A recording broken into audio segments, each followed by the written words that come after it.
Taxes are the only certainty. Will 20% of people have society?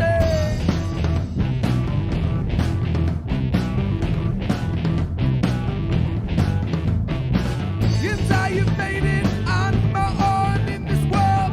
Will not to take care of time around a 2-year-old.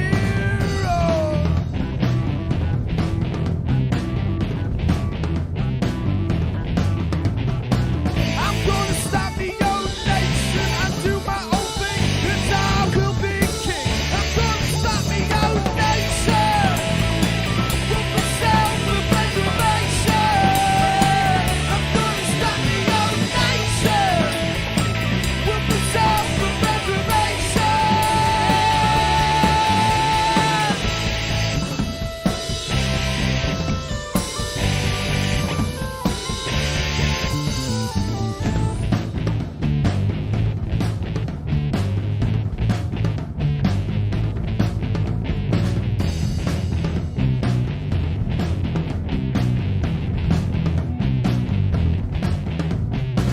Well, let me talk a bit about the weather. You must admit it's not very clever.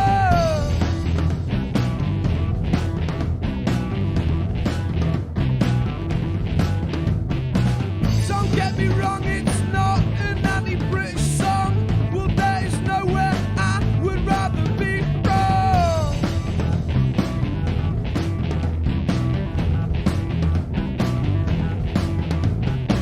I'm gonna start my own nation and do my own thing, and I will be king. I'm gonna start my own nation with the self-preservation. I'm gonna start my own nation with the self-preservation.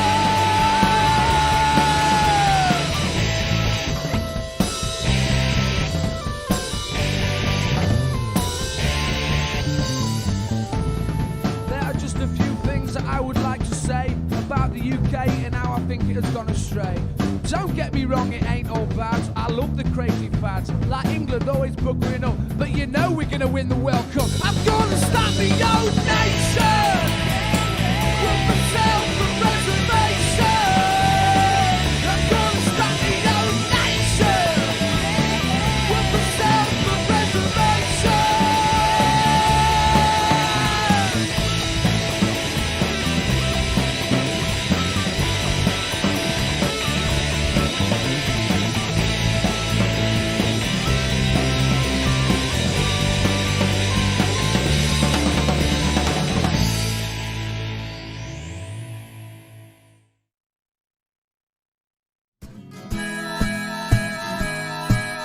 Keep the red flag flying here. And welcome everybody to, which number is it, Paul, now? So yes, it's switching mic on there. 71. We're at 71 now. The 71st edition of Political Unmuted, and this is the team. I mean, it's truly horrific what they've had to put up with me for 71 editions. They need a medal, for goodness sake. Thank you so much, team, and welcome to you all. The Vichy left have taken over, and we need to decide what to do. That's the word for today. Okay, let's move straight on because we've got a big agenda today.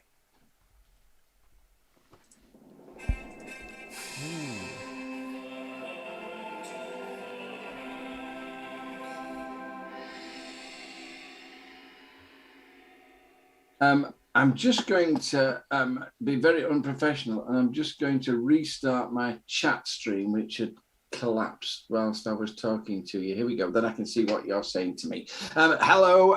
Right. Okay. Who am I going to do? I think it's a time for a bit of crowing and self-stroking here. Laura, is your moment of the week. Yeah. Okay. Decent introduction. Yeah, so my moment of the week clearly has to be We were the Women's Banner Group, that is my other hat. The Women's Banner Group were the BBC News top story online for quite a while last week. Somebody I know actually wrote an article about our silk banner and how amazing it is, and talked about all the incredible women on it. And it was a really, really lovely, well-researched, well-written article by my good friend, Duncan Leatherdale. So thanks, Duncan. And yeah, it really went down a storm, got shared loads, really got our message out there, really shared what we're all about, and absolutely loved it. It was really, really brilliant. So yeah, more crowing about other people than myself. I think the thing is it's always nice when you get a mention and people value what you've been trying to do. But I think much more important is that it reinforces that message over and over again about the political vital importance of women and getting women's voices out there, and sort of all women and not just those involved in the banner. Fantastic work you've been doing. Absolutely high profile and national importance. Well done. Hi, Neil. Neil says he's gutted he couldn't be in Durham on Saturday. The protest against Hasekfield. Ah, right, of course, yes, brilliant. Did any of you go to that? The Women's Banner Group had a representative, and also so did Social Think Tank in Rochelle, who got up and spoke for us at that. But I guess December just turns out to be such a, like, we are all not just single booked, but double and triple booked on different days. So it was really difficult. So thank you to Rochelle for doing that. And she was awesome, as expected.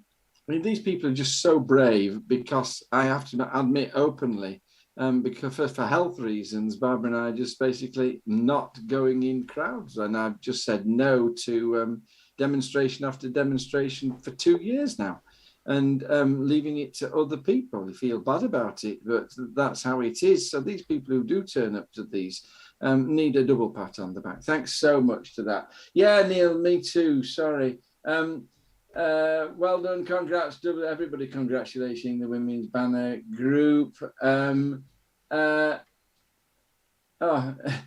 Neil, full of apologies, there's no need. It's wonderful to see you. We can't wait to have you on the show as well. We're sort of we'll have to arrange that. Moment of the week. A little bit of mutual idolization, I hope. Here, Stuart. Right. My moment of the week is Unite Community. We've been doing a series of roadshow events up the country targeting Tory MPs with regards to the universal credit cut, fighting for a better deal for people, moving up the country. Sadly, due to this new storm that's occurred, we've had to cancel one of them. It was taking place in concert, and Laura Pidcock rang me. Obviously, I'm chair of the community branch that covers the area, but it was very good for my ego to see the name Laura Pidcock flashing up on my phone, rather than me having to just send odd messages or emails trying to get hold of her. So yeah, bit of how should I say, like a big admiration for Laura over the years, and a big part of why I became political in a way. So I was very happy to see the name. I mean, Laura is an inspiration to many of us, but the time will come, and should come soon, Stuart, when sort of she is idolizing you and not the other way around. That you are our star, our rising star, and our hope for the future. Well done to you for all you do. It's absolutely fantastic. Sam, now this is really good news for people, isn't it? Your moment of the week? Yes, so it's something that County Durham has been working on for quite some time, and we finally got sign off from the government to run a landlord licensing scheme, and that will start in early 2022. 22, that's now anyway, yes. 2022. So I'm really happy about it. It's been with the government for a year waiting to be signed off, because it's kind of like a local bylaw type thing. We needed the government to sign it off, but it's going to be transformative. It's going to cover pretty much my whole electoral division, and it's going to help us crack down on absentee landlords, of which there are many. Our housing crisis in the northeast, where property is cheap, is very different to the housing crisis you get elsewhere. We have vast swathes of very cheap properties bought up by people who don't live here, have never been there, and rent them in absolutely disgraceful conditions. So I'm glad that hopefully we're on the road to fixing that. I mean, Sam and I had a chat before the meeting about this, and there are good landlords, and some of them are absolutely horrified by the rules and by the financial impact that this is going to have on them. But we're agreed, Sam and I, on this.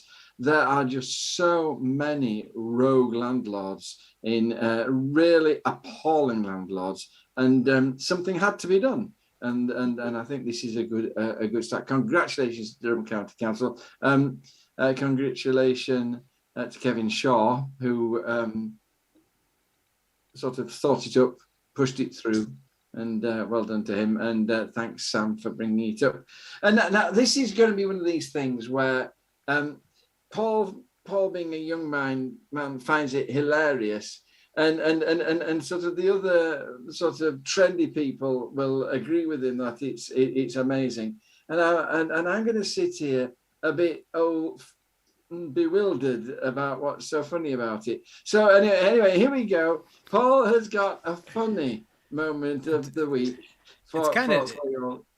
It's not really funny. It makes me laugh, but like the whole situation isn't funny. But what it is Make America Great Again fans. This is a story from the Indy 100. Again, I've gone like massive because I have nothing. I don't achieve anything like these other people on the panel. I just look at things. So so I've looked at this thing, and it's MAGA fans convinced Patriot Front March was an FBI operation because none of them were obese.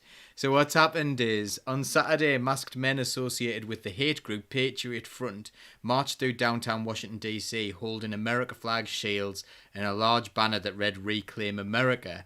However, people are convinced that it's been a hoax because none of them were obese, and they think that all people who are Make America Great Again people, they were saying there were no hillbillies who were fat on this thing, so it can't have been real, and it must have been the FBI that have done this in order to discredit the right because none of them were obese.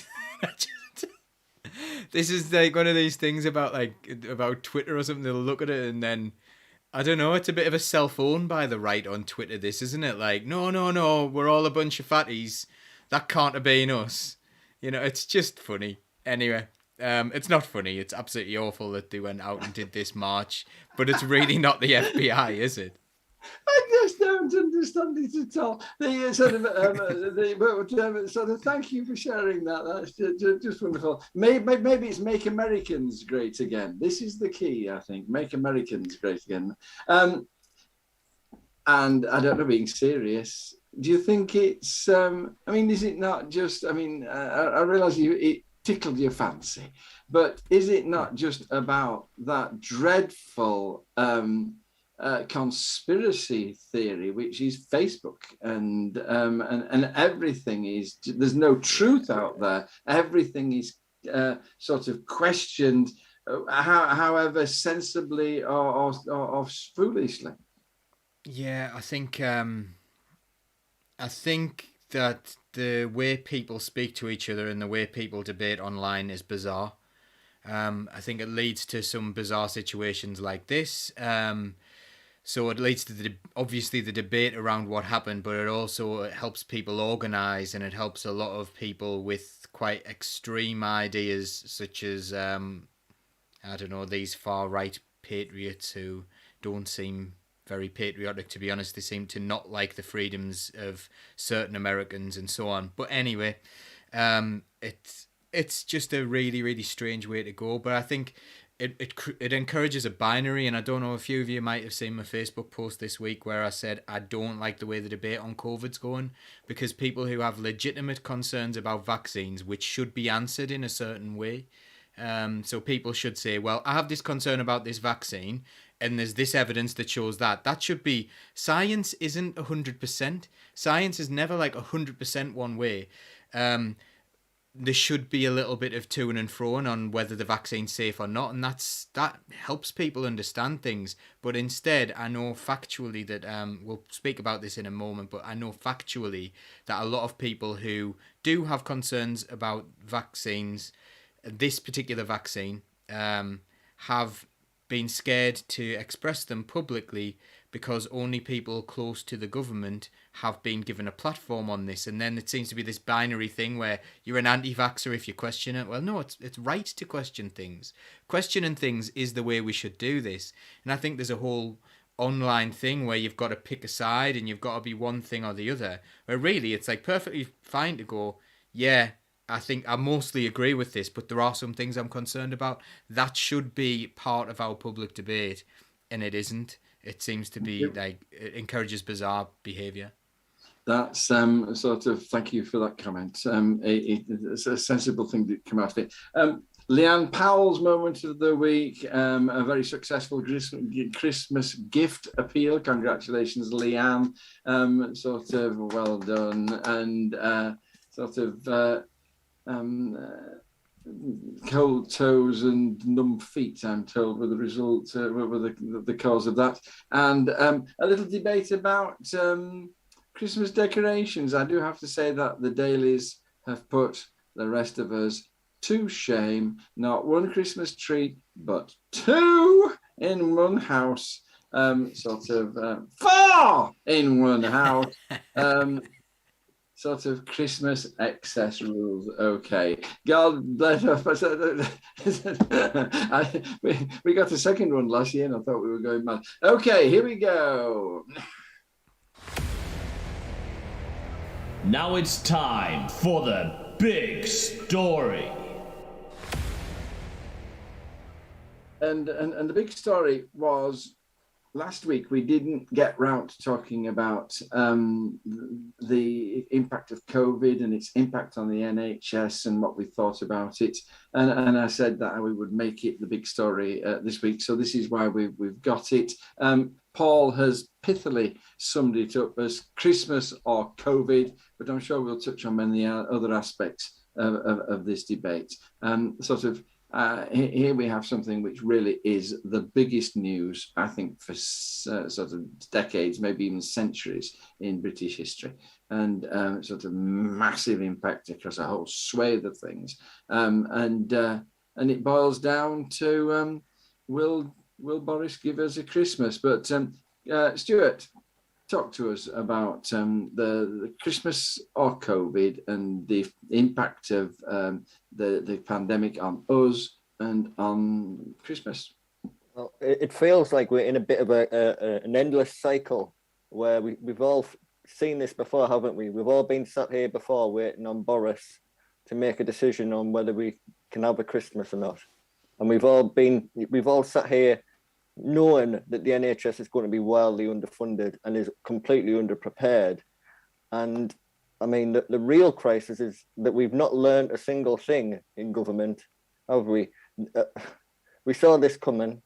We knew the results of what happened from the last time we got to this position. We've got restrictions coming back into place. We've very light ones with regards to masks in shops and on public transport. But people have spent the year living with the outcomes of having an NHS that has been stretched to its very limit on not just on COVID, but across the board. If you want to get seen on very basic things, it's very difficult.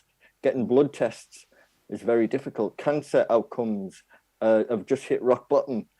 I mean, some of the things that you would think you wouldn't see in Britain have become the norm. And absolutely no lesson has been learned. There's no contingency planning taking place with regards to a second Christmas with COVID. It's staggering that we've got back here and we are all waiting on Boris Johnson again to decide on the 18th whether we can have a Christmas with each other. I mean, I sort of we share between ourselves a whole lot of press stories about this, but 13,000 cancelled operations in the last 2 months.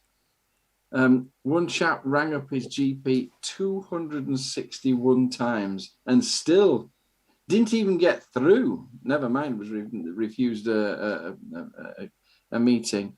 And Javid openly talking with GPs to ease the rules on the monitoring of vulnerable pupils in order to roll out the vaccine. I mean, just how damaging, Stuart, has the pandemic been to the normal operation of the NHS?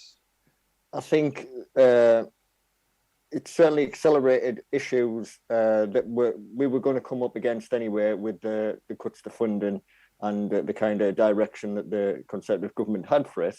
That's been accelerated to the point now where we're on the very brink of something really dangerous. And the sad fact is, it's the outcomes of, when you don't get an operation, maybe wait 6 months, a year's time, the complications that arise from that can become life-changing things. And the governments of the future will be having to look to put in protections in place for people who were damaged now. It's a staggering amount of damage that's being done, and it will be decades before it's resolved in any meaningful way for the people who are actually having to put up with this situation. Another article I saw, Stuart, talked about the impact on the mental health of the nation. And one of the facts it says was that 35% of people who were put on ventilators have severe PTSD issues afterwards. The impact on mental health has been huge. I mean, was this avoidable, or was it just inevitable? And how do we get, having got into that kind of mess, how do we get out of it? I mean, it was completely avoidable in a sense. When you've got redundancy in a system, that you've factored in the idea that you might be in a situation where you need more than you currently have. These are things that, people put into place under socialist systems that don't get put into place under capitalist systems. When the idea that you're trying to extract every iota of profit out of a system, you lose every opportunity to have any redundancy. We don't have, the extra capacity to be rolling out mental health services for the people who really need them. And that is ultimately, that's going to cost more money in the future. This is a long-term economic loss to the country, as much as it is incredibly damaging to these people and their lives, their families going forward. Thank you, Stuart. Just sort of one last question before I let you go. What do you think we need to do to be able to have some kind of Christmas? What provisions would you like to see in place? What sort of they talk about Plan B. What would your Plan B involve to sort of ensure a Christmas worth having?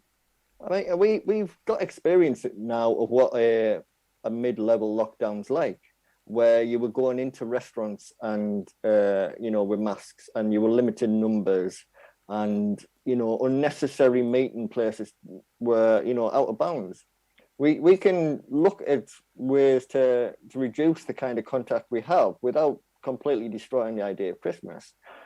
But if we continue to ignore the fact in the run up to Christmas and go about our business only sticking on masks, occasionally when we're in shops to protect the workers in there and transport workers when we get on the bus and on the train, we are going to get into a situation where it will be a full-scale lockdown. That's the real sad fact is we've not learnt one real lesson over the last couple of years. I've talked to you far too long, Stuart, but thank you so much for your patience with me. Do you, out and about, do you think that the public have responded? I mean, there were some articles in the Northern Echo where people were actually very supportive of the measures that have been proposed, but actually, I don't see any change in people's behaviour, sort of out and about. Do you think that people are responding appropriately and sufficiently, or do you think that it's had that the government's ideas have had no impact whatsoever? I think there's a culture to it now. It's been going on so long that it's developed its own culture. And often you'll see, I'm not wearing a mask a great deal because my blood oxygen levels are appalling. You know, it's go get me some iron or some blood type situations at this point. And there's almost a culture of it. Well, if they can get away with it, I'll get away with it. And no, they've not looked at ways to properly ensure that, you know, when something's mandatory, that it's enforced. I mean, the whole Boris Johnson Christmas party thing goes to show you how the real kind of fallacy to the idea that any of this was enforced for the majority of people. Thank you. Thank you. I'm quite depressed after talking to you, Stuart. Well, but thank you for your wisdom. 6 million unjabbed, Laura. 6 million people still completely unjabbed. What do we do about that? Well, it's difficult, isn't it? Because I mean, obviously, I'm not an anti-vaxxer. I've had both my vaccines, and so's Paul, and I encourage everybody to do it. But for me, the way the booster jab's being pushed recently kind of has led me down a sort of conspiracy theory path, because it's like, hang on a minute, it took you ages, and now you're saying, but we can do it in a couple of weeks. Quick, get your booster, and please, everybody get your booster. And I think it comes down to the trust in the system and the trust in the government, and it's just completely gone, absolutely gone. And you know, there's people out there who, you know, there's always going to be conspiracy theorists, but that many, no. I think what it comes down to is people going, well, what have they done for us up to now, really? Why should we stop believing them now? And why should you tell me what I need to do, because you've been telling me all of this stuff for so long and nothing's worked? And that's because the government have been reactionary to all of this. They have never done anything that is proactive to stop the spread or to stop you know, the deaths. They kind of clearly showed that they really haven't cared from day one, so why should we care now? And you know, this new Omicron variant, they're saying it's the worst one because it's the most transmissible. Well, I'm sorry, but if you want to judge something by how transmissible it is, then just have a look at bloody nits, for God's sake, in schools. You know, do you know how transmissible that is? If you want to talk about transmissible things, let's talk about nits. You know, the fact of the matter is we aren't seeing the hospitalizations and the deaths. And I think people are seeing that and just going, well, you're telling us that this is the worst thing ever and we need to get vaxxed now, but that's not actually factually correct. And I think people are just starting to question the government, probably about the wrong things. I do agree with vaccinations. You know, clearly, you know, how many people do you know have polio now? You know, vaccinations work, and we should get them, but I totally understand why people are questioning it at the minute. I mean, one of the issues here is that people who are vulnerable, you know, need those 6 million to get themselves vaccinated, not because the vaccine is 100% effective, because it most certainly is not. And we know all the problems that we've begun to see, all the problems with, there are deaths associated to it. It does wear out very, very quickly indeed. But nevertheless, when you are vulnerable, you are almost trapped. I mean, in this house, we're still washing every single piece of grocery that comes into the house. We wash it in, not obviously not lettuce and things like that, but anything that comes in that we can wash with soapy water gets washed with soapy water. Now, in a situation where there's so many people still wandering around sharing these variants, there's so many people trapped indoors. And so how do we get across to people the fact that if you want to return to the kind of society that we had, it requires everybody actually to take all the precautions that they can, because otherwise there's a whole load of people who can't return to normal. Yeah, it's a tough one, I think, because essentially, I think through this, people have, and I don't mean to use this as a sweeping statement, but there is a certain selfishness about this. But the fact of the matter is, if you get vaccinated, it is going to help you not to die from the disease. It's not going to stop you getting it. It's also not going to stop you transmitting it. So, you know, it's not going to help all the vulnerable people in the UK, because it just means that the symptoms aren't as bad as I understand it. But I do think there's a responsibility there, and I do think we need to sort of remember history. We need to remember why vaccinations are a thing in the first place. You know, it just seems to be like people have completely decided to just forget the facts that science is really good and science helps things. But like I said earlier, though, John, honestly, I do think we've become a nation of, I hesitate to use the term conspiracy theorists, but given the amount of lies that the government have been proven to have told, what do you trust? And a number of people on here, Laura, pointing out the fact that one of the problems is that the government says we do one thing and then they do something completely else. Just very briefly, Laura, I mean, are we going to have to move from pandemic to endemic? Are we going to have to cope, sort of, because I know Paul has said this a number of times, so that we're going to have to cope with the fact that it's here and it's actually probably here to stay for some considerable amount of time. Live with it in a way. Unfortunately, and I hate to say it, I hate to go, you know what, you've just got to deal with it, because that is not the attitude anyone should have to anything that people are worried about. But I do think that to a certain extent, this is it, and we have to find a way to get around it. We have to find a way to deal with it. And I do entirely lay that at the door of the Tory government we have and the bad handling of that. I don't think it would have been eradicated entirely, but we could have been sort of more towards a New Zealand situation where it really wasn't that bad. And once it hits, we know where it is. We lock that down. We sort it. But yeah, like tonight, for example, it was my father-in-law's birthday, and we haven't seen him properly in 2 years because he's vulnerable and his partner's vulnerable, and it was a scary time. And we've been trying to just sort of say, look, we'll all be careful, we'll wear masks, we'll do the hand washing and all the hand sanitizer. And honestly, it was so lovely to be out and see them tonight. And I know it took a lot for them to come out. We went out, we were in a little corner and we had a meal together, and then we went home, and it was lovely and it was so nice. And it's getting to the point now where how long does this have to go on before we start thinking, how many times are they going to see their grandkids?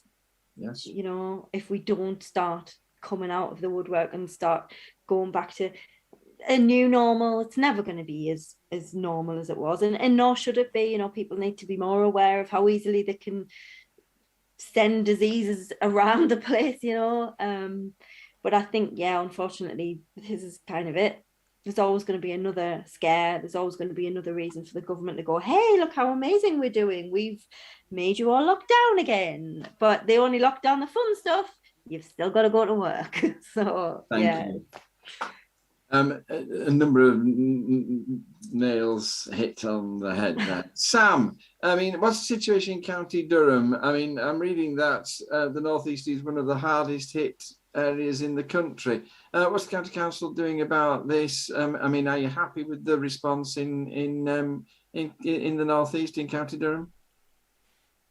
Well, considering we left thousands and thousands of people without any running water, without any electricity to heat the running water to wash their hands with for a whole week, I don't think we're doing a very good job at all. No, and I know that that's not the council. The council aren't the Northern Power Grid, but it did take us like almost a week to declare a state of emergency. Again, yes, it would have helped if Northern Power Grid told us they weren't going to put the electric on, but also, yeah, the council could have done more, I think.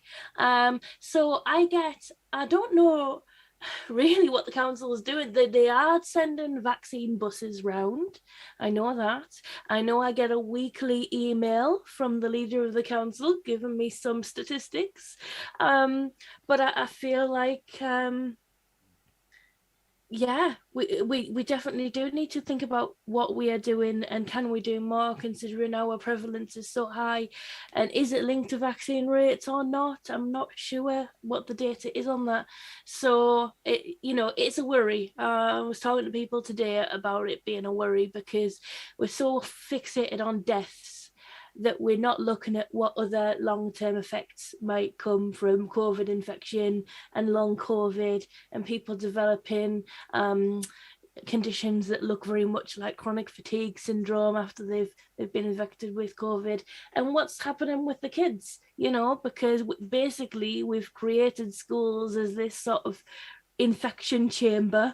I'm getting 2 or 3 letters a week telling me that there's a child in school who's got COVID, but I must send my children to school. So gosh knows what's going on. Thank you. God bless you, Sam.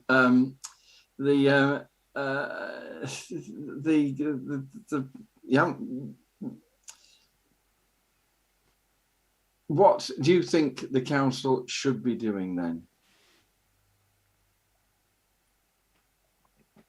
I don't know. I'm not sure whether I can actually answer that question because I don't really know what's on the table and what's possible. The council are working in a framework which is set by the government. Unless the government start saying then people should work from home, then the council, and other things, the council have very limited powers to force people to distance, etc. God bless you. Durham County Council, by the way, Sam, is brilliant.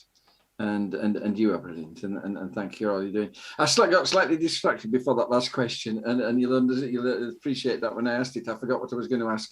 But sort of this was because somebody said, I think it's Stuart said that Paul looks as though he's waiting for a Blur gig, sort of, which is incredibly rude, I think, not at all in keeping with the serious nature of the debate.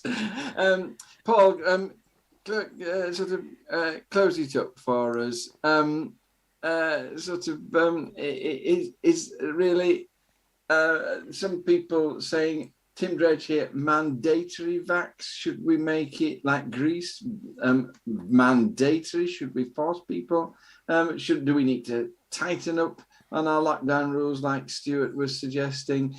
Or do we just go with the government and hope that the vaccine campaign and the booster campaign is going to head off, as Sam has pointed out, the actual deaths? Okay, so I'll start off with mandatory vaccines. Mandatory vaccines, the WHO have come out today and said that it should be a last resort, if anything. They are incredibly concerned about the idea of giving people mandatory vaccines, the WHO. So that's what they've come out with today. I am dead against the idea of mandatory vaccines. I think if you can't convince people of a sensible argument, then you're not trying hard enough, and you really do need to engage with people. Remember, a lot of the people who don't want the vaccine are people from black and ethnic minority communities who do not trust our government because they have been treated badly time and time again. This is where things are coming from. The problem is massively a trusting government, and who can possibly blame them for not trusting this government?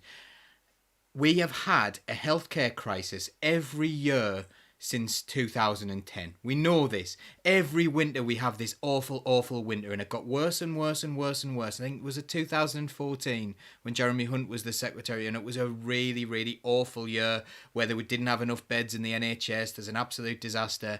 And who was in charge at that time? Jeremy Hunt. Jeremy Hunt, who'd written a chapter in a book that lauded the idea of an American-style healthcare system where we pay insurance. You look at who's the health secretary now. You've got Sajid Javid. Sajid Javid, who when he was sacked as the Chancellor by Boris Johnson previously, went straight to work for JP Morgan for £150,000 a year, as well as his MP job. He gave up that job to come back in as the Healthcare Secretary at the same time as JP Morgan are investing heavily in health insurance. They want to sell more health insurance. These things are connected. Connect up the dots. They want our NHS to fail. They've been underfunding it. And they're using COVID as a smokescreen as to why things are so bad. Yes, obviously COVID's made it worse. Yes, it's increased the waiting lists. But they're always absolutely disastrous under this government. They aren't astronomically worse than they were. They were terrible anyway. And I think we need to keep that in mind at all times. This government are completely failing the NHS. They're completely failing everyone's healthcare needs in this country. There are other things as well to do with COVID that would be really, really successful. Getting fit, that would be a huge thing for our nation to do. Healthy food. Like the other day I put something out. There are kids in our country with rickets. Rickets. In our country. Come on, man, that's a Victorian disease. This is absolutely disgusting. That should be a priority. Our health, so making sure children are well fed, making sure adults are well fed, nice healthy food. Why not cut down to a 4-day week so people have more time to exercise? Why don't, there's a lot of stupid jobs going on that are absolutely pointless.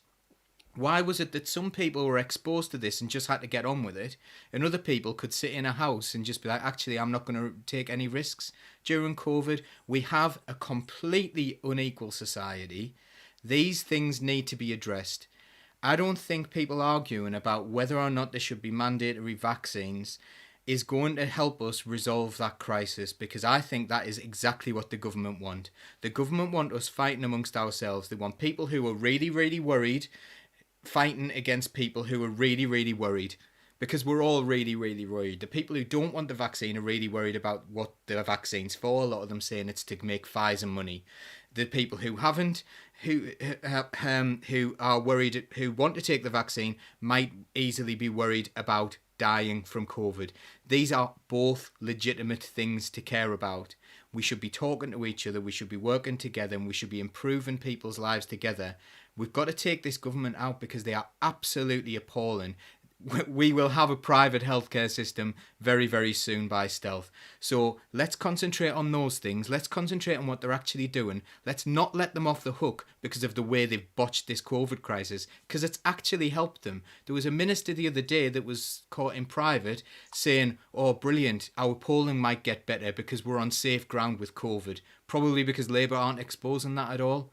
But that's the situation we're in.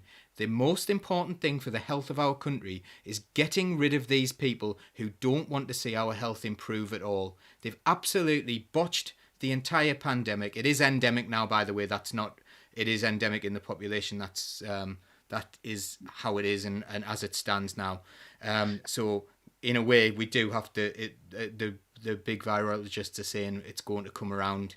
It's going to be around for a very, very, very long time, if not forever. So, yeah. God bless you, Paul. Thank you so much. Loads of people. I always love it when you talk, because you get this kind of fan club saying, well done, Paul. Paul is so right. Watch out, Stuart, he's after your crown.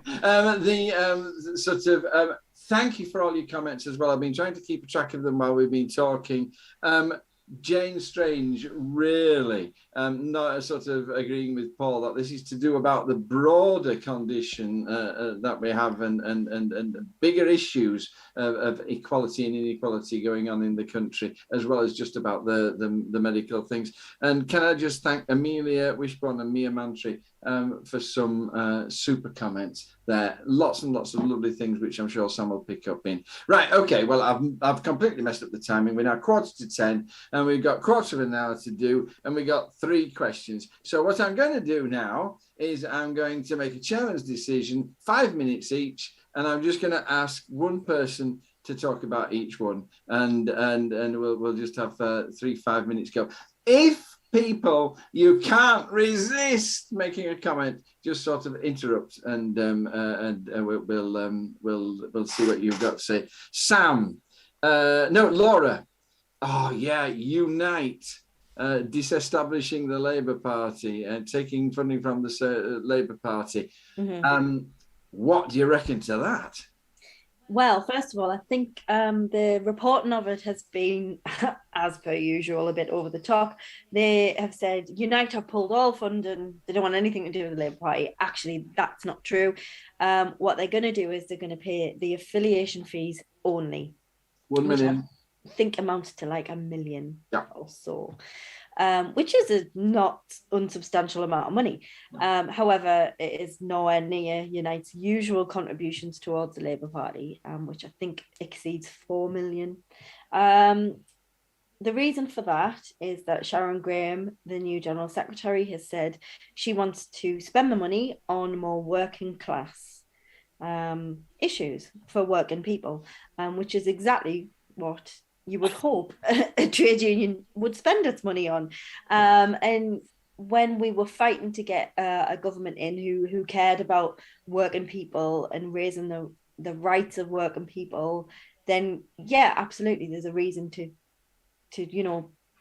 pummel all the money you can into that. But the fact of the matter is, this is members' money that is being spent, and it needs to be spent for the best interests of those members. I'm not against the decision at all. In fact, I'm quite pleased with it at the minute. I think the fact that they've removed the role of the Minister for Employment Rights from the shadow cabinet, they've now capitulated a little bit, and that role exists but is not in the shadow cabinet. But the fact that they removed that, I think, sort of speaks volumes, and the fact that all the rhetoric we've seen come from the Labour Party recently about how we need to deal with workers' rights, starting with the business owners, and we'll talk to the business owners about their employees, for me is completely the wrong direction. You need to start. One thing that they said, workers. wasn't it, was that a party that's getting upset about whether or not we have a tax on champagne has completely lost touch with the issues, and that they're going to start funding campaigns which help working class people, not a party, unquestioningly. I mean, I agree with that. Sort of, it's difficult to see how it might disagree with that. I think so. I mean, yes, there's the argument that anything but the Tories, and absolutely, I understand that argument. But if you're a trade union, your subs and your money and your funding comes from members, and it's the members' interests that you need to put first. As a branch secretary for Unite, that's exactly what I try to do. Even if you do disagree with what the bulk of the members say, which thankfully I have not yet, but it is looking after members, number one, and the members of Unite are working people and the people who need to be looked after in this country. And the fact that we are, as a Labour Party now, just looking to support businesses, and I'm not saying you shouldn't support business. Small businesses have been some of the worst impacted, especially over COVID. There is a balance to strike there, but it is not business above all else. It needs to be working people. And I think Unite do the right thing in looking at their role as a trade union, looking after their workers, and do their campaigns that are going to support the people who, like Paul always says, a trade union is just people who work in a place. If those people are pooling money, that money needs to go back into campaigns that will support them, not just to an arbitrary party that is not the Tories.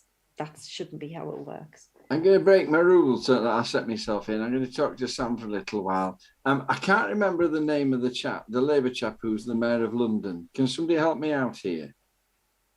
Khan. That's right.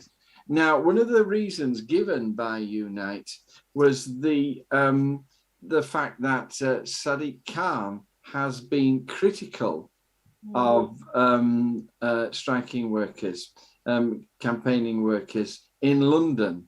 And what struck me about this is that that's sometimes quite hard, because Durham County Council have found themselves in a situation from time to time where the needs of the council were at odds with the needs of some of their workers, and that there needed to be a discussion about that, and on occasions those discussions inevitably become fraught.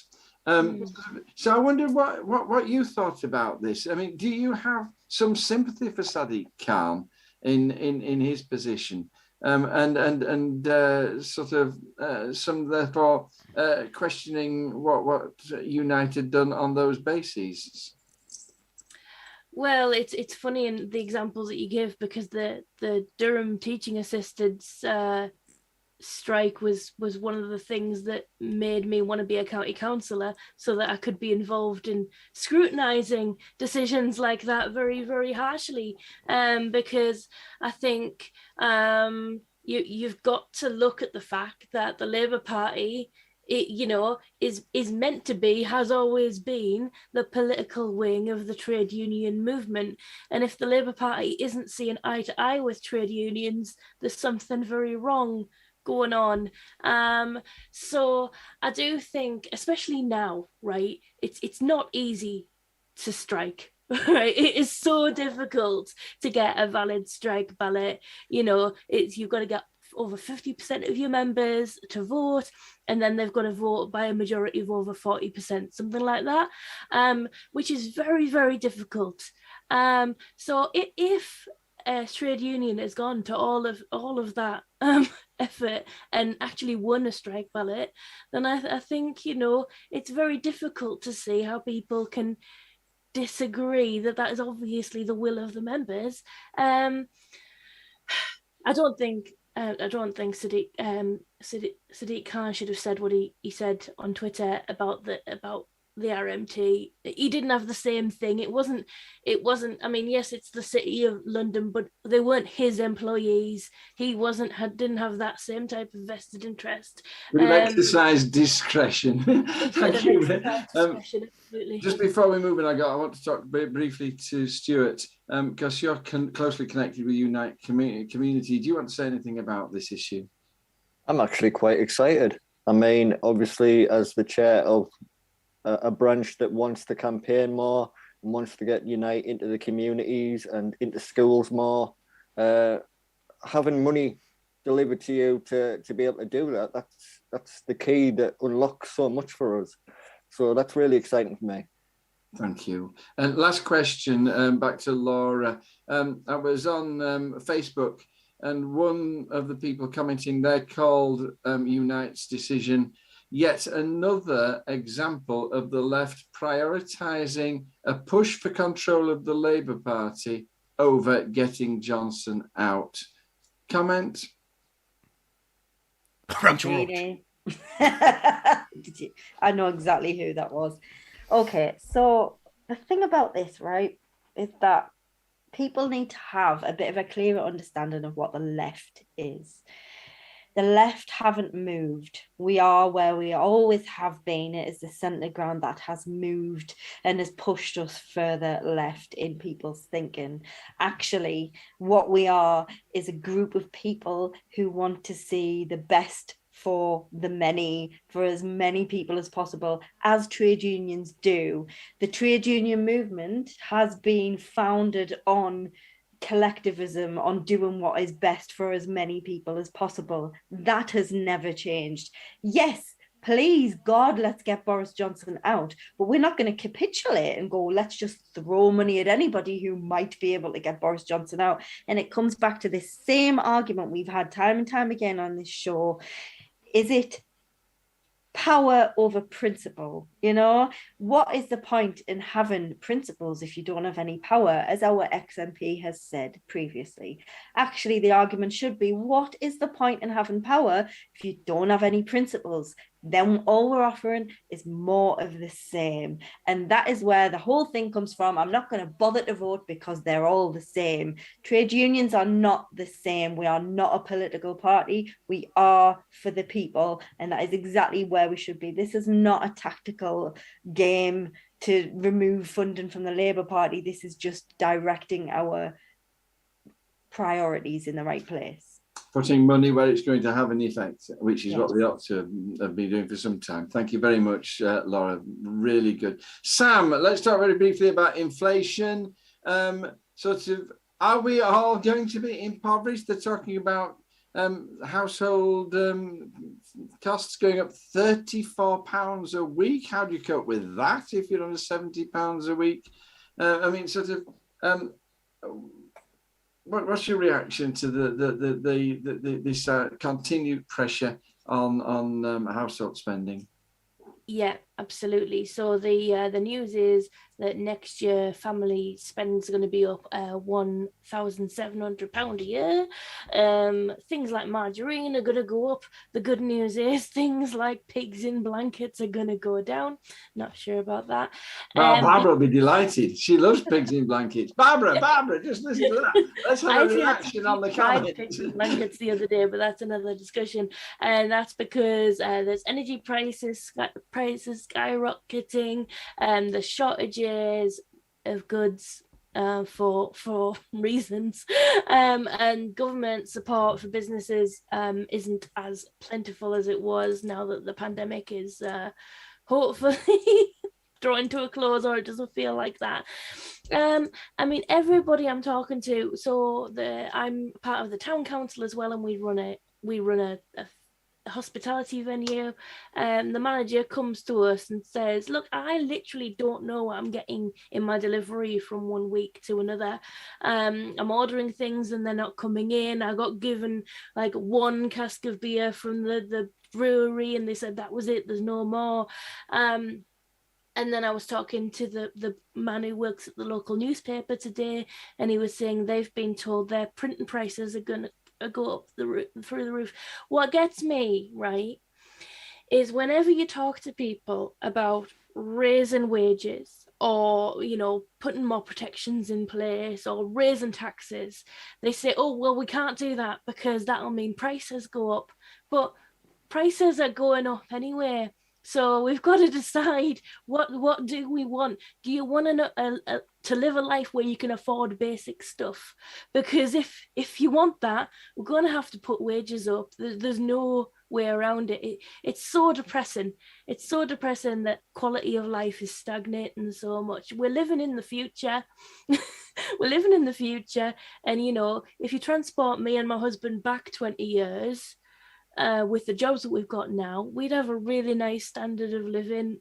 But at the moment, we scratch by for everything we get because everything costs more, but wages haven't gone up, and we really need to look at sorting that out. Just two very quick questions, and please sort of very short answers. Is this a temporary blip, or are we looking at a long-term decline in the standard of living of working people? I think it's a bit of both. Politician answer. It's a bit of both, isn't it? I think that there are blips associated with the reality of Brexit and with COVID, but I think there will be long-term ramifications to both of those things unless our government sort them out. How much a series of blips sort of disrupting supplies and increasing costs, and how far the outworking of a Marxist collapse of capitalism under its own weight? Well, that's an interest. How many blips do we tolerate? I feel like we've been living through a series of blips since 2008, and we just keep getting more blips from the credit crunch to the upheaval of the Brexit referendum to the what we're experiencing at the moment. I just feel like there'll be another thing, and then there'll be another thing. The shortage of microchips, we're going to have a dispute with China next or something, something else will happen, and it's for the government to make sure that our country is stable enough to prosper, and that is not happening at the moment. Thank you. And every one of those blips, Sam, an opportunity for billionaires to make more billions, and for sort of the establishment to clamp down on the rights and the standard of living of ordinary people. We're just being made bloody monkeys of. Thank you so much for those answers. God bless you. Finally, Paul, your question. The Starmer reshuffle. McDonald called it Christmas past, not a Christmas future. Sort of tell us about what you feel about the reshuffle. So I'm going to link this to the previous two. For a lot of years, we really haven't seen workers rewarded in the way they should be. We've seen prices go up, and we've seen workers rights go down, and the political wing of the trade union movement really hasn't been on the front line of that discussion apart from during the Jeremy Corbyn years. We had a lot of people we had austerity light under Ed Miliband, for example. Prior to that, we didn't have those trade union rights restored that were lost under Thatcher. In fact, Tony Blair brought in some more stringent trade union laws. So we've got this situation now where, some people are quite happy with that. I see the Labour reshuffle as putting in place a sort of managerial class. Like, the newspapers think it's great. The newspapers these are the kind of people. These seem like middle managers. They're the kind of people who I would employ in my company. It's that kind of feel. But for me, that's not who I want fighting for my class. That is not who I want fighting for. I want people who would be willing to, metaphorically throw themselves on the grenade for other people, who would be willing to lose their job to defend one another, the people who've been on strike, people who wouldn't cross a picket line. They're the kind of people I want to see in Parliament representing the Labour Party, representing workers. At the moment, I feel like the people who are in those positions really do look like a cabinet, a shadow cabinet that we can get behind if I am a manager, if I am a boss, if I do not want anything to change. That's how I feel about the reshuffle at the moment. I want to see a little bit of heart, a little bit of spirit. And there might be over certain things, but I think the people who are in charge of big business, those billionaires that you referred to, will be sitting very, very, very comfortably with the state of British politics as it is. I mean, I started the show by saying Vichy Labour have taken over. I mean, is that how would you agree that this is a description of these people, that they are actually running the Labour Party for the enemy? It depends what you think the Labour Party is, really. The Labour Party has not really, if you look at it, the tradition of the Labour Party, people like Jeremy Corbyn, people like us, we are the anomaly. The Labour Party hasn't necessarily been as left-wing throughout its history. There have been times of radical behaviour, like the creation of the NHS. I would say Attlee would be way to the left of these, but he became less left-wing over time. He certainly was a self-declared socialist, which I think that word will start slipping out of the vocabulary unless it's used in sort of just in meetings and things like that. It's not really going to be used publicly. But this has happened time and again, and it's always been a battle in the Labour Party between the people with the ideas and the people who really want to change things to the people who are quite comfortable but a little bit more liberal. I always thought there was a party for them called the Liberal Democrats, who sided with the Tories over those people when they were in charge of the Labour Party. When the Labour Party were a lot more right wing, or certainly where they are now, the Liberal Democrats chose the Tories over New Labour. Now we've got New Labour, and people are talking about a progressive alliance. Like, how naive are they? They think we're naive and stupid, or you've got to make these compromises and stuff like that. I don't want to compromise from a compromised position. We're already, these people say that they want you to compromise. They're already compromised. If their starting point in a negotiation is to be just like their enemy, they're negotiating from a compromised position so they can only go further right. But I don't necessarily believe that that's what the Labour Party... I don't think the Labour Party is necessarily where I am, and I don't think traditionally it's where a lot of us hope that's true, but it's not, is it? Thank you. I agree with you. Well said. And that, ladies and gentlemen, is, believe it or not, the end of today's show. I mean, doesn't time fly when you've got 4 absolutely brilliant exponents of ideas sharing them with you? And thank you so much to everybody on the chat line. I realise that this is a separate show of itself, and it's self-running, and it's just so brilliant to see it. what a privilege for this old man to be able to sort of sit and ask these questions and listen to all this once a week. It is my joy and my delight. So what we're going to do now, people, as you know, we're going to go away and get myself another drink of water. We'll come back. Sam will take charge for the second half of the show. And just one more thing before I go. Next week is the last week before Christmas. It'll be the last week before Christmas, and as the decorations prove, and then we're going to have a little break over the Christmas holidays. So bring your friends along to that edition, 14th of December. Let's make it a really humdinger episode, and festive, and a bit more positive than today as well. 5 minutes, people. See you back here. If you can't come back for the second half, goodbye. Thank you, team. You are wonderful. That's goodbye from me and goodbye from us for the moment. Bye-bye. My name is Jack Atkinson. I'm not afraid. And I live and die by this vow that I've made. The only good fascist, a dead one, they say, and around the rear we are. When I first left all them months ago, I told them I'd come not to kill but to cure. Well, for an ambulance driver my shot's pretty sure. And around the rear we are. There'll be no pass around, no pass around, no pass around today. The fascists have come for our freedom, and we ain't gonna give it away.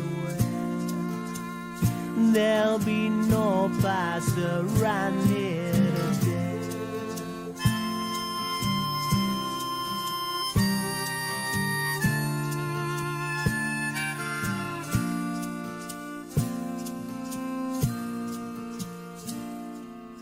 I told my mother, now mother, be strong, for the left way is right and the right way is wrong. And you can stick that on my grave when I'm gone, for I'm a real we are. There'll be no pass around, no pass around, no pass around today. The fascists have come for our freedom, we ain't gonna give it away. There'll be no pass around here today.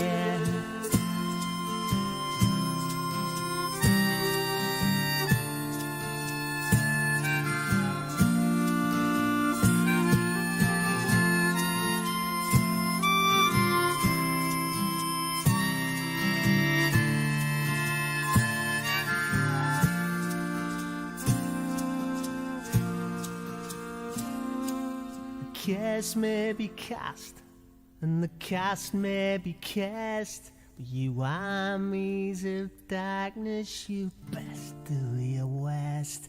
'Cause to win, yeah, well, you gotta get past us first. And around here we are. There'll be no pass around, no pass around, no pass around today. The fascists have come for our freedom, and we ain't gonna give it away. There'll be no pass around here, no pass around, no pass around, no pass around today. No pass around, no pasaran, no pasaran today. No pasaran, no pasaran, no pasaran today. The fascists have come for our freedom, we ain't gonna give it away.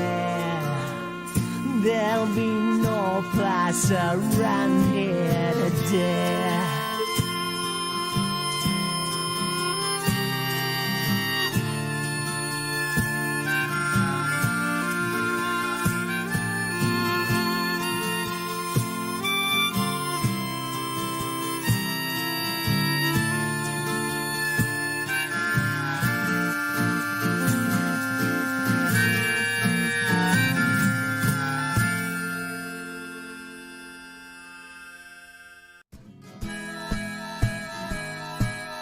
Keep the red flag flying there.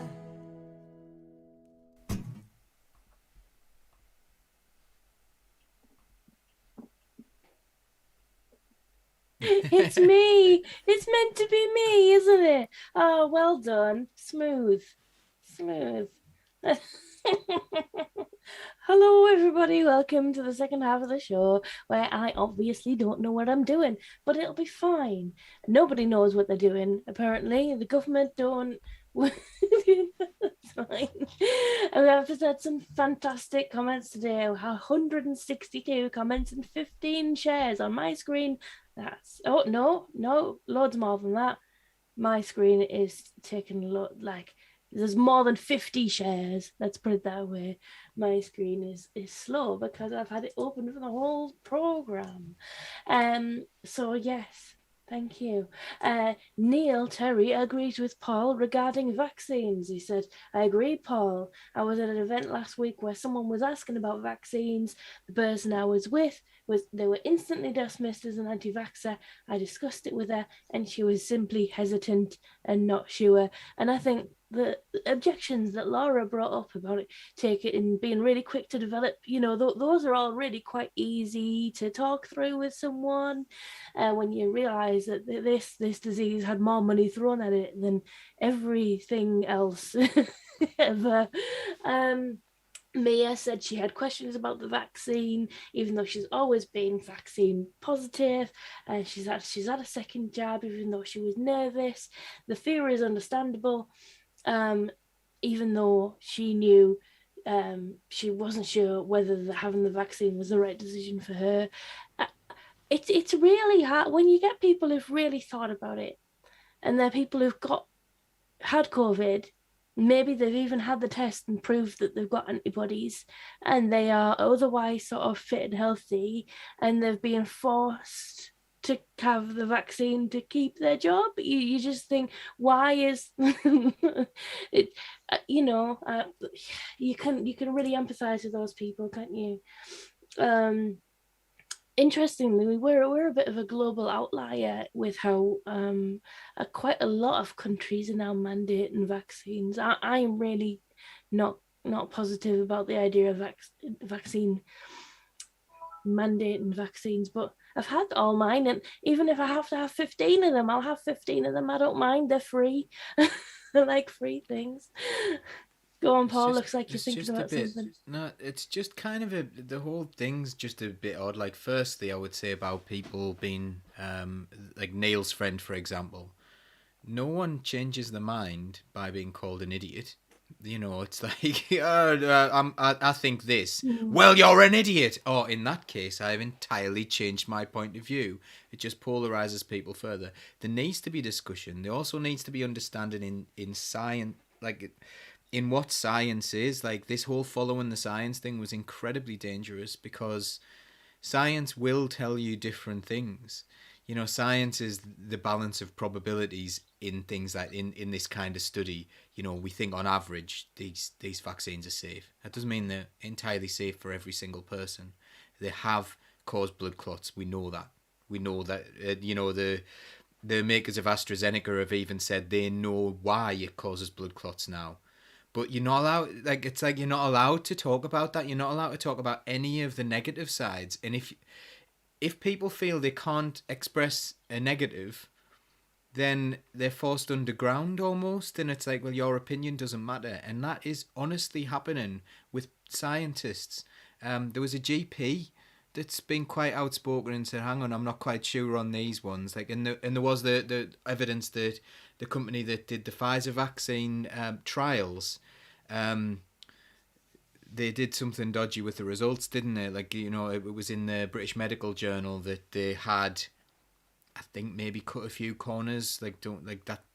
There was some sort of integrity issue with some of the data on the Pfizer vaccine, and you know, that should be part of the discussion. That should have always been part of the discussion. Actually, you know, we're not 100% sure that everything was right about this, but we're confident enough that it's safe. You know, that's an okay thing to say. Everything's got an element of risk about it, so let people make their own decision based upon their information around risk. Don't say, actually, this is 100% safe, go and have your vaccine, or you've killed your nana. You know, it's a really, really weird discourse, I think, and you can't go on like that with people. It really isn't going to change anyone's mind. It's just going to drive a wedge between people. And if you've been like, say, let's say, for example, you've been in the middle of the pandemic, you've been working in a shop, or you've been working the bins or something like that, and you were forced out there when everyone else was safely locked up in the homes. And now they're saying, you've got to get a jab. Well, I've had COVID 3 times, and the data says that it's 13 times more effective to get COVID. Like, you know, the reinfection rate, it's 13 times more effective to catch it. So you should be a bit like 13 times safer than you would be with the jab alone. That's a valid point. A valid point is to say, I don't think I need this because I've just had COVID. That is a valid point. And if it's not a valid point, then there's something really wrong with the way people are talking about this. Thank you. I'm gonna reply to Chris's question, but I'm not gonna get into a back and forth in the comments about it. The line from the council is that they couldn't call a state of emergency sooner with the power cuts because Northern Power Grid had more or less said, we've got it under control. And it was at the point where Northern Power Grid said, we actually don't really know how long it's going to take to fix, that the council were able to call a state of emergency. But all of this is really quibbling over semantics. I just feel like more could have been done sooner. My residents didn't see a hot food van until about the 5th day of the power cut. They really were by themselves, and that's in a community that has a Durham County Council owned building on their doorstep which had electricity but was locked, and I've been trying to get access to that building for the last 6 months, and it's not happening. And if I had managed to get access to that building 4 months ago, it would now be a functioning community centre where we could have delivered aid from, but we couldn't. Go on, John. I was just going to say that I would not criticise Durham County Council at all in this respect. I think that it was just a function of how abandoned the Northeast is, that it took so long. And it wasn't just County Durham, was it? It was Northumberland. Northumberland didn't declare their state of emergency until after we'd done it. They followed us. And it sort of, my son lives in Sheffield, and the floods in the River Don, sort of in Doncaster and in Sheffield, nobody gave a sad. And yet you had floods down south, and the news was full of it. And we've always been abandoned up here.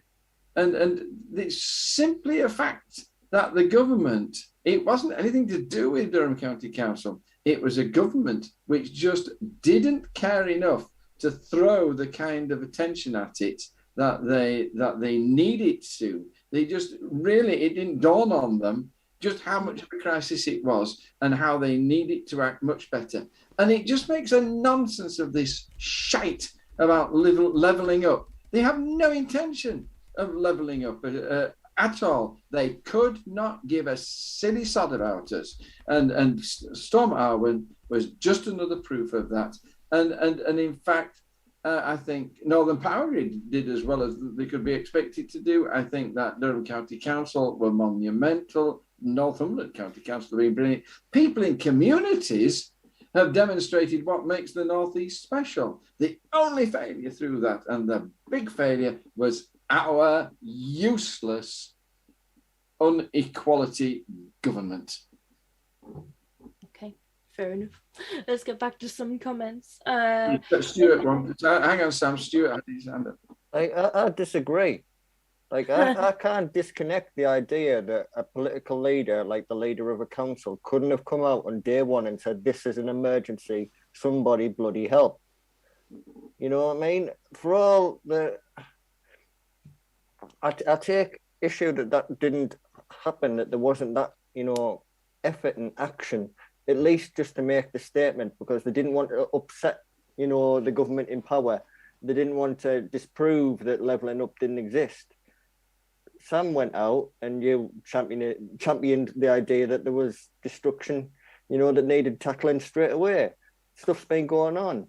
And I certainly didn't feel like I was seeing any of that. I mean, even my own county councillor today said that she put in no reports regarding damage over the last 6 days. Not a single one, because nobody in the community had come forward to her to discuss any of the damage. I mean, I was out getting fence posts, and there's trees down, and there's all kinds of things. But because there was no political advantage for them to come out and say, look, the government's crap, they're not doing enough for us, they didn't do it. And that's the real thing that's biting me. Thank you, Stuart. All right.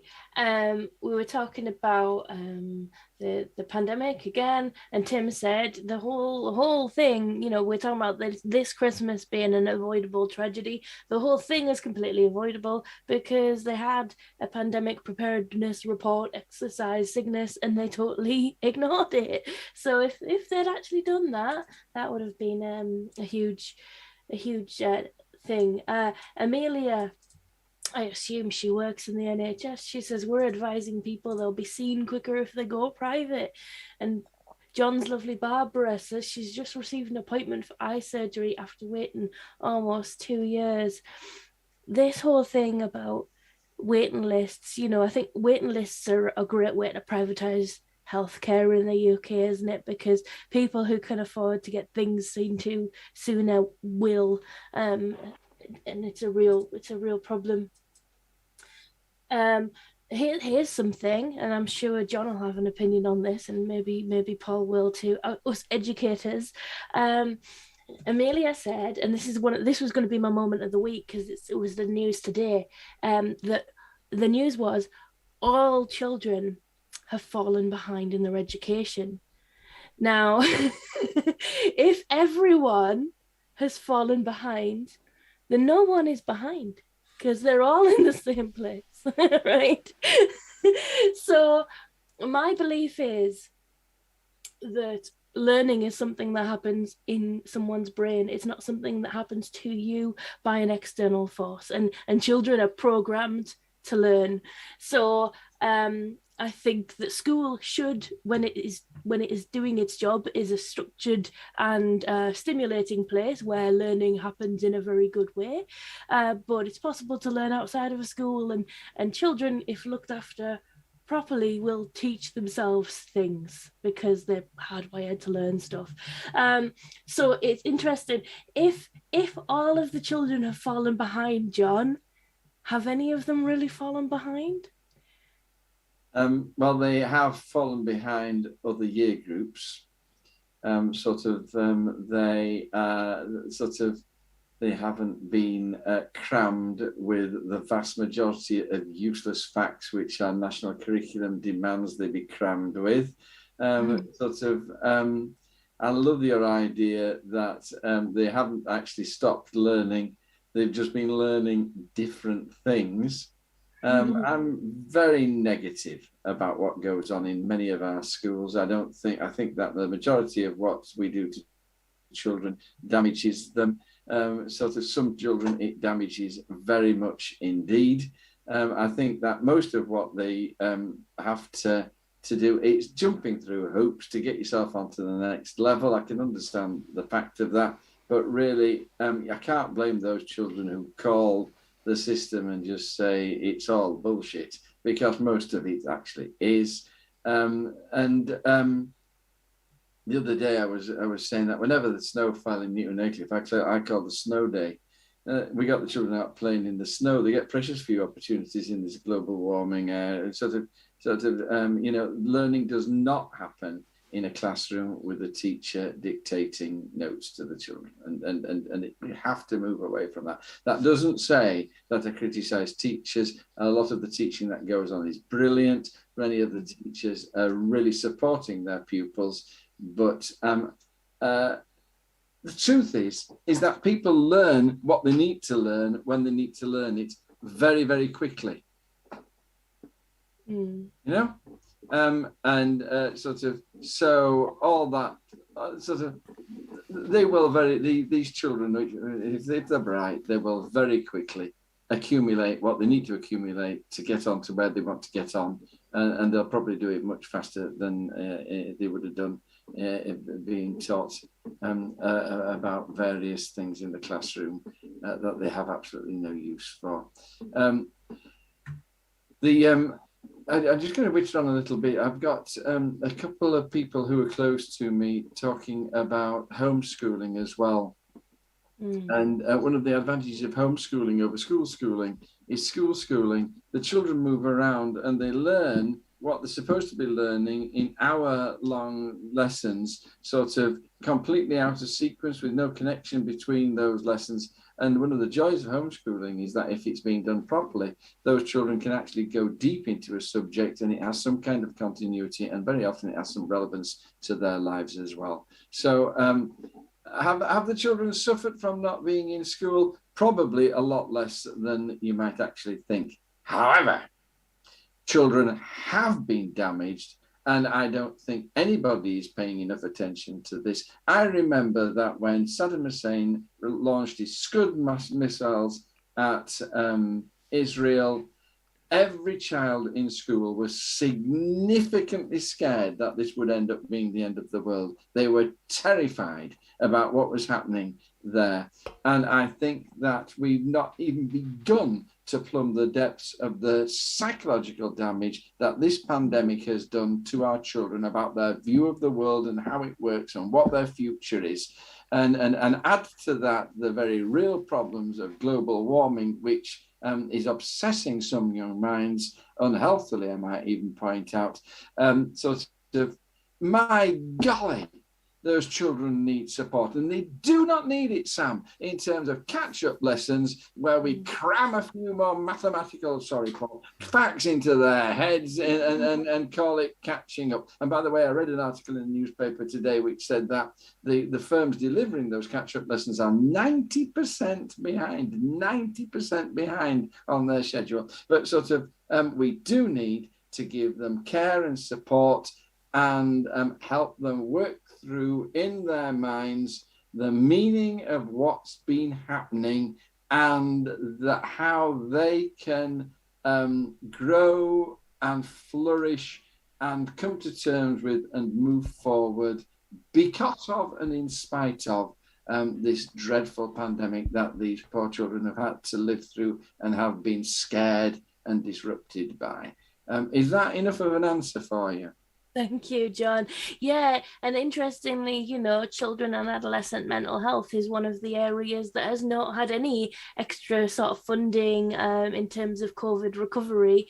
And I think at some point during the pandemic, the government said teachers needed to take on some of that workload in terms of safeguarding children's mental health on top of all of the other jobs that they do. The teachers. Teachers' jobs, Sam. Teachers can do that.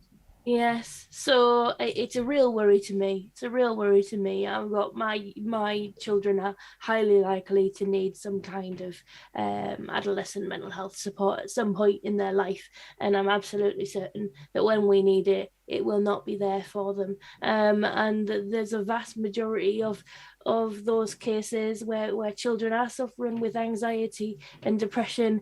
It could be lessened or at least helped by some proactive stuff, which, you know, before the symptoms get too bad to manage. But unfortunately, the whole system of children and adolescent mental health and grown-up mental health is based on picking up the pieces when things go terribly wrong, rather than helping people to stay mentally healthy in the first place. Neil makes go on. Can I just come in on the point before when they were saying that we're behind? Like, it's a really, really weird concept, because in our system you can't be behind, which is what you're referring to. Like, when you're saying you can't, you know how you were talking about being behind. You can be behind in one way, so you cannot learn to a certain standard.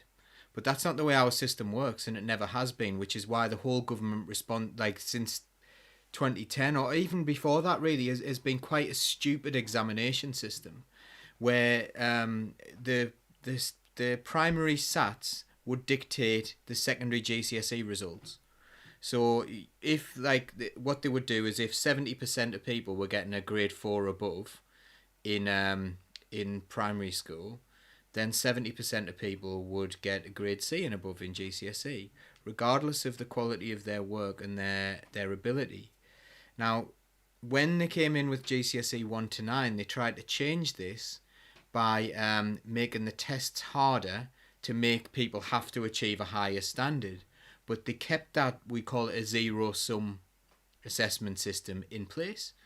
They linked it to the previous year's results, and they linked it to the primary school, so you can't get any better. So you can't fall. If everyone's behind, you're not falling behind your own year group. You just are where you are. You'll still get the grade that you'll get.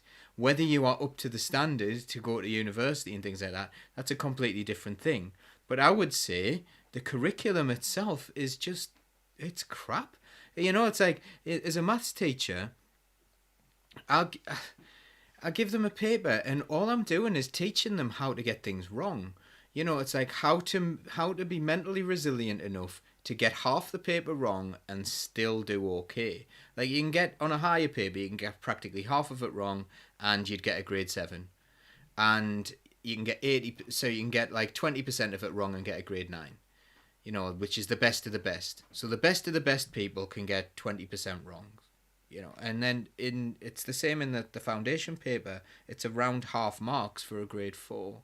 They're getting a lot of things incorrect there, and the way they set up, it's not like, honestly, I would completely overhaul the education system. I think it's completely nonsensical, the way we test, the pressure that we put on people.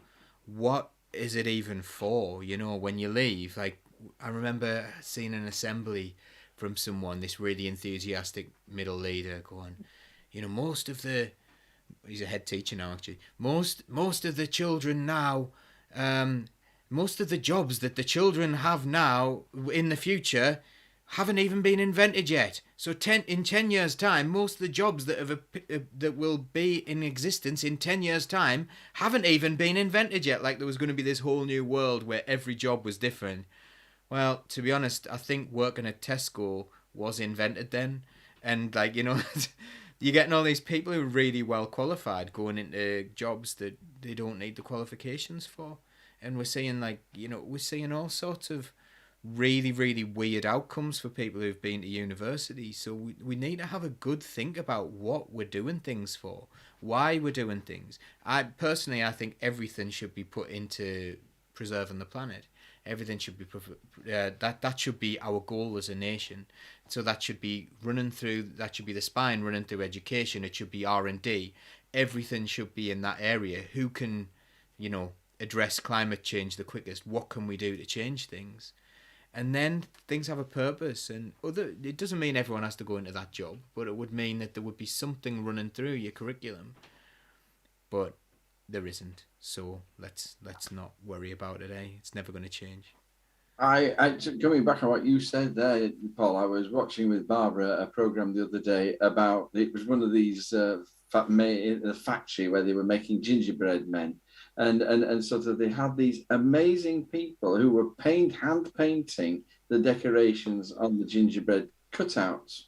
And the throwaway comment was, and many of these people doing these, you see, and they were brilliant at it, mind, have fine arts qualifications. And to work painting faces on gingerbread men in a factory, and that's just absolute. Really, you did a higher art qualification, and you're there painting faces on gingerbread men. There's no wonder people are angry, and I agree with you. I think that most of what sort of the government have been destroying education since Kenneth Baker. They've been making it a certain kind of education which is designed not to give people flexible skills, but which is designed to turn out a pliable and obedient citizen. I think some people say it's just for showing up on time. They think the only thing that you learn at school is showing up on time. Well, my children didn't learn that. Succeeded in that respect.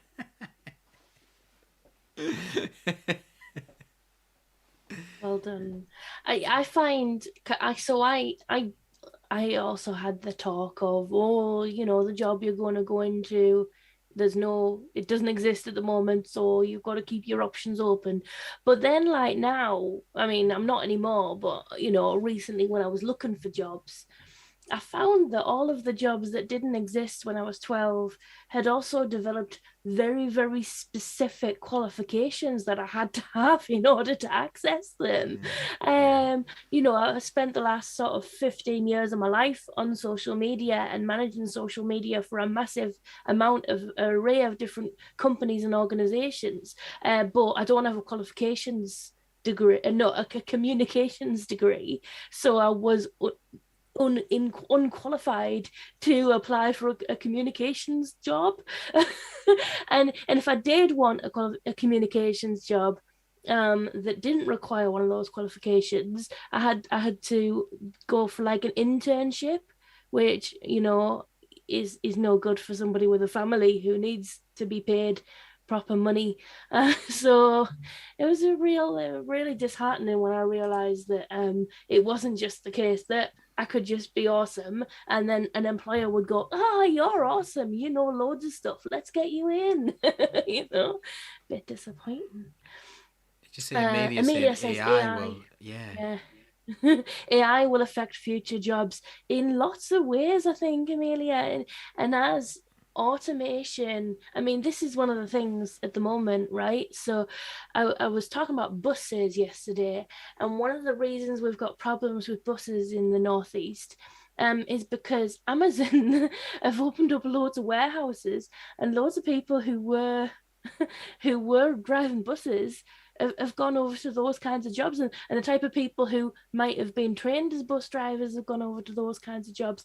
But what a lot of people don't realize, there's lots of like positivity about all of these Amazon jobs and how well Amazon are paying in the northeast.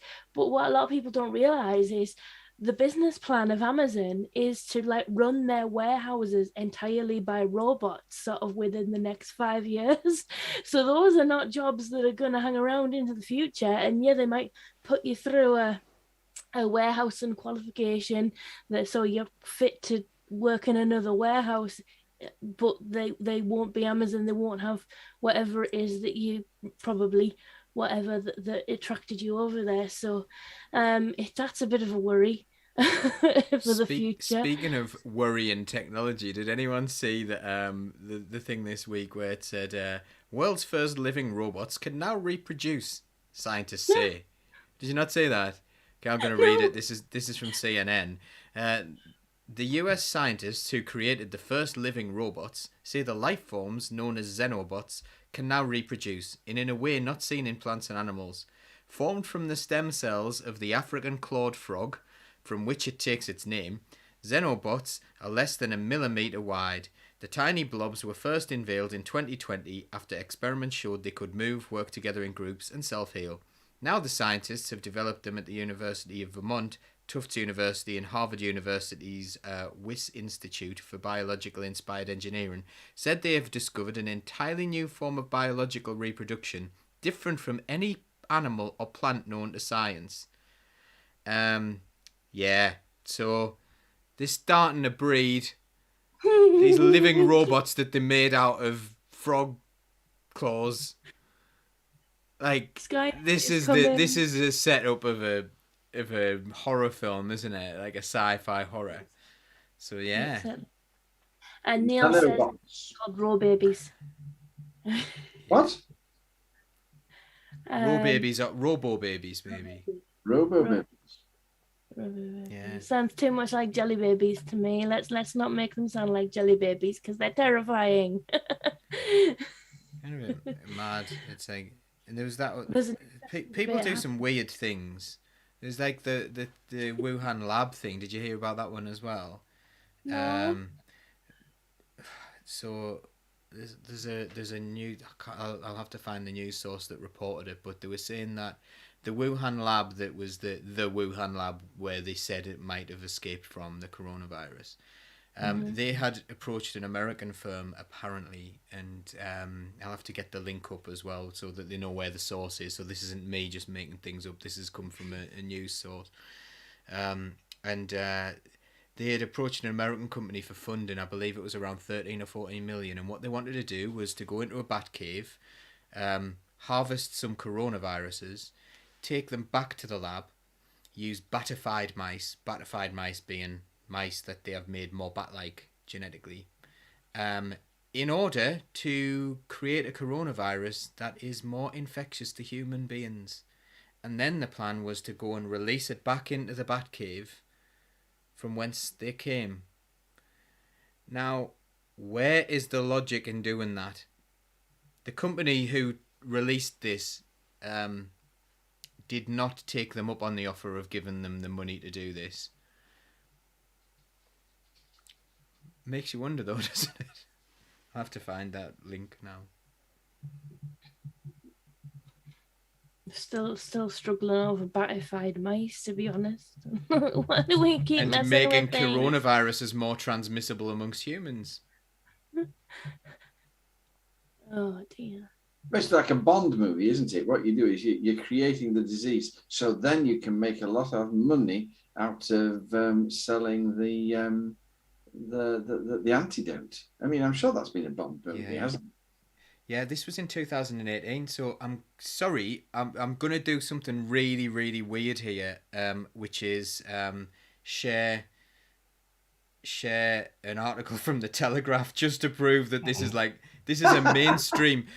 a mainstream news story. This is not like wild conspiracy theories. Why are we not talking about these things? Why is that not the biggest story of the year? Like, for me, that is an awful story, a big smoking gun, about people are doing some appalling things. And if that is not the way this coronavirus got out into the population, then it is still a worry either way. You can't necessarily say that was definitely what happened, but it makes you think, like, definitely could have, couldn't it? So why are they doing that? For what purpose? It's got a paywall on it, Paul. I'll find another one. There were loads of them. Sorry, I should never share the Tory graph. You find out. Okay. Newsweek. There we go. It's Newsweek. Okay. Well, yeah. I mean, you've dropped the Telegraph now, so we believe it's in there. It is true. The story is true. I did not just lie about it. But you would think I was, and I wish I was. I wish I'd just made that up for a joke. But it's not. It's not funny, is it? It's awful. That's sort of just drawing the conversation a little while over. I mean, I run the poll every week, and I always sort of troll down through all the stories, and I put stories like that in, and what we're dealing with here is a national news structure which chooses for us the stories which we'll regard as important. And it sort of, and it does it, doesn't it? The BBC, it starts off and it tells you the story 3 times. It tells you in the introduction, and then he gives you a brief, and then you have the report. And sometimes you have the same clip 3 times. And so they say these are the news reports that are important. And one of the things that disappoints me about the poll is that week after week after week, people just vote for the things that they've seen on the news, which they've been told are important. And change the order. I think people a lot of the time like a lot of the topics, and the one at the top they go, I've tried that, Paul. I'm mixing up something rotten. I mean, sort of today, this week, MI6 must adapt to new technology to survive, says Spy Chief. I mean, what a story that is. And what issues it raises there for people. And the other one that I really was upset about, the US judges signal support for abortion limits. I think that is one of the most horrific stories of the year. And they sort of go down because of the way that people are taught by the BBC and by the newspapers that these are the important stories. And I think that's a fabulous point, Paul. Thank you very much. I don't know what we do about it, but it's interesting. I think Neil's saying that what Neil said there about 5 billionaires run 90% of the mainstream media worldwide. Now, that is an incredibly important point because, and it links back in with, remember when we were talking about the cabinet earlier on, the shadow cabinet reshuffle? The media are very comfortable with that. And the media consensus is this is a really wise move. Great. They're off our backs. And it's a very important point for people to understand here. There are a limited number of people with certain vested interests who are controlling mainstream media channels. And that's becoming another thing as well. If you question the mainstream media, people go, oh, mainstream media, you're a conspiracy theorist if you don't believe mainstream media. You're like, no. There's a conspiracy fact going on here, and people need to be incredibly aware of that. And I'm sure we're preaching to the choir here, like with regards to our audience. But I hope every now and then someone comes in, and I think that's one of the reasons why it's important to listen to people's concerns as well, to attract them to something like this where we are reporting real news, reporting real things and real opinions in a non-patronising way. I hope that's what we managed to do. And if you'd like to support us in doing that, you can become Seamless. You ought to be ashamed of yourself. If that was you can become a member of Socialist Think Tank. You're just trying to say that we don't manipulate people the way the mainstream media do. This is horrific.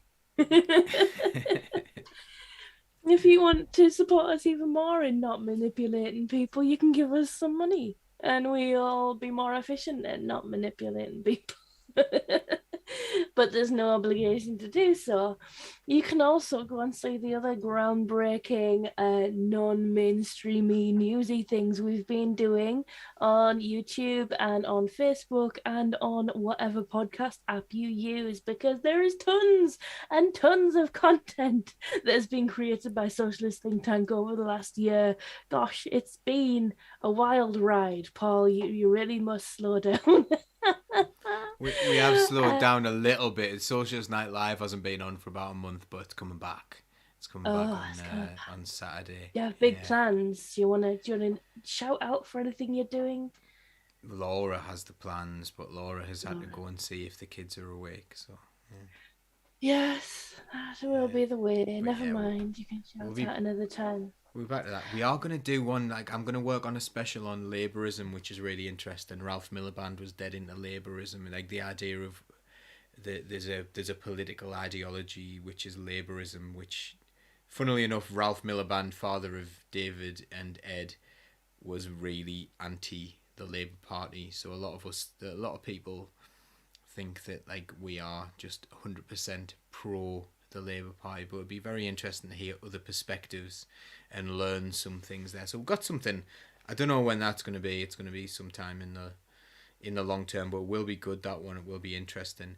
We do have Sharon Graham on a bit of a promise as well, but we don't know when. So, but she is willing to come on, which is very nice. The head of the biggest private sector union in the UK would be very nice, and someone with incredibly interesting ideas. So, yeah, good. Cool. Well, and if you want to be notified when those things happen, click the like or the subscribe button wherever you are, and you will get a little poppy up thing that demands your attention when it happens. Fantastic. Okay, we are going to leave you tonight. It is getting late. There is wine calling for me, and I must go. So, everybody say bye-bye. Bye-bye. And thanks for the nice comments. Bye-bye. And Neil's just said a nice comment about my son, so thank you for that, Neil. And thank you for no one apart from Stuart laughing at my baby face. This is why I never shave, because I look about 9 when I don't shave. So, yeah. It's a good look. Yeah. Laura was saying she doesn't remember who... she was like, you remind me of someone. I can't remember who it is. And I was like, it was me 20 years ago. That's who, that's who I'm reminding you of. So, yeah. Anyway, right. Thank you, everyone. Have a lovely night.